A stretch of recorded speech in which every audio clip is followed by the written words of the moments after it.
ابھی رمضان کا مہینہ گزرا تو یہ بھی تقوی ہی کے لیے اللہ نے فرض کیا تھا روزہ ہمارے اوپر. روزہ کا فرضیت کا مقصد، لیکن فرضیت کا مقصد روزے کا یہ کہ لعلکم تتقون، تاکہ تم متقی ہو جاؤ. مضارع سے نازل کیا، یعنی فی الحال بھی متقی ہو جاؤ اور مستقبل میں بھی متقی ہو جاؤ. ایسا نہ ہو کہ چاند دیکھ کر اور سب تم بالکل ہی پھر وہی حرکت شروع کر دو. بتاؤ جو اہل علم حضرات ہیں، علماء حضرات ہیں، میں ان سے پوچھتا ہوں کہ لعلکم تتقون میں تتقون ماضی ہے یا مضارع ہے؟ اتنا تو معمولی ہمارے اسلم بھی سمجھ رہا ہے. کیوں بھائی بتاؤ؟ مضارع ہے. مضارع میں دو فعل ہوتے ہیں، فعل حال اور فعل استقبال، مستقبل بھی اس میں ہوتا ہے.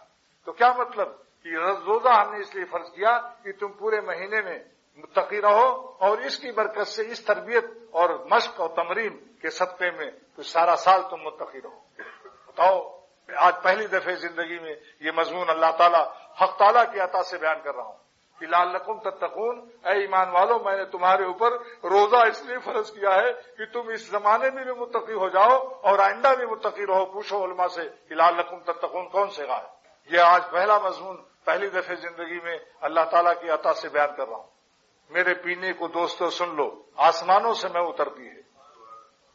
اللہ تعالیٰ اپنے عاشقوں کو آسمان سے پلاتا ہے، اور کافر جو ہے زمین والی پیتا ہے، اور وہ پی کر پیشاب لگتا ہے اس کو، اور ان کو پی کر دل میں اور سینے میں انوار کے دریا بہتے ہیں. کتنا فرق ہے منزل من السماء میں اور مخرج من الارض میں. زمین سے جو پیدا ہوتی ہے وہ کافروں کو راس آتی ہے، اور اللہ والے آسمانوں سے پیتے ہیں.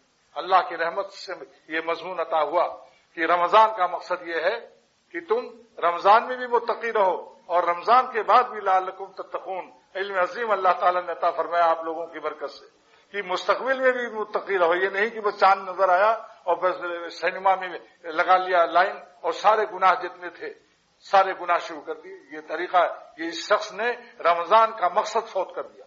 اس لیے آج سے ارادہ کر لو کہ جتنا ہم متقی روزے میں کے زمانے میں رمضان میں تھے، ساری زندگی ایسے ہی متقی رہیں گے.